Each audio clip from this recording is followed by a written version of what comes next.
In the realm of video games, certain titles transcend mere entertainment and redefine their genre. In 2002, Ubisoft's Tom Clancy's Splinter Cell arrived like a midnight shadow, not just participating in the stealth genre, but fundamentally altering it. It wasn't simply about avoiding guards, it was about manipulating light and darkness, exploiting vulnerabilities with surgical precision, and embracing a calculated, methodical approach that felt both thrilling and realistic. Splinter Cell didn't just redefine stealth, it elevated it into an art form. Before Sam Fisher, stealth games often relied on simplistic mechanics. You hid behind boxes, waited for your chance, and then hoped you didn't get spotted. Splinter Cell, however, introduced a complex interplay of light and shadow that was revolutionary. Sam Fisher, the Black Ops operative for the fictional Third Echelon, wasn't a superpowered ninja. He was a highly trained agent who used his environment to his advantage.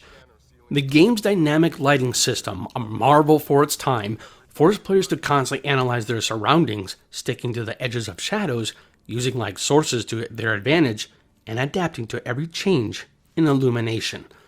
This focus on meticulous planning and execution was a stark contrast to the more action-oriented titles dominating the market.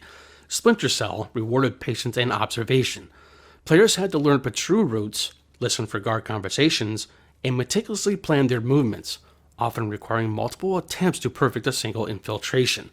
Unlike other games where a quick save could easily rectify mistakes, Splinter Cell demanded careful consideration, turning each playthrough into a tense cat-and-mouse game.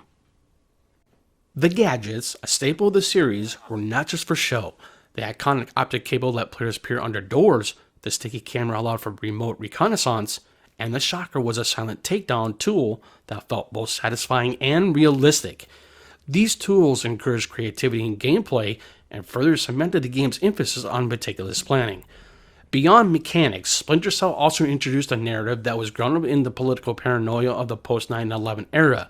The game's plot, concerning a terrorist threat from Georgian extremists, felt both relevant and engaging. Sam Fisher's gruff, seasoned demeanor, voiced impeccably by Michael Ironside, added another layer of depth to the character, making him feel like a believable, if somewhat morally ambiguous, protagonist.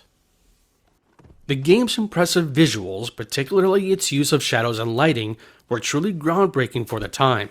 The sense of immersion was heightened by the sound design, which made every footstep whispered conversation and distant alarm a critical piece of the gameplay puzzle. Splinter Cell wasn't just a hit, it became a blueprint for future stealth games. Its influence can be seen in everything from the recent Hitman series to the stealth mechanics in action-adventure games like Assassin's Creed. It demonstrated that stealth could be more than an alternative to combat, it could be the primary focus of an engaging and rewarding gameplay experience. 2 decades later, Splinter Cell 2002 remains a masterclass in game design. Its impact on the genre is undeniable. It proved that by prioritizing patient, deliberate gameplay and encouraging players to meticulously plan each move, a game could be not only challenging but deeply satisfying. It was the birth of a more cerebral approach to stealth, one that cemented the series' place in gaming history and truly redefined the meaning of silent, shadow-bound infiltration. Splinter Cell in 2002 didn't just launch a franchise, it transformed how we thought about stealth in video games forever.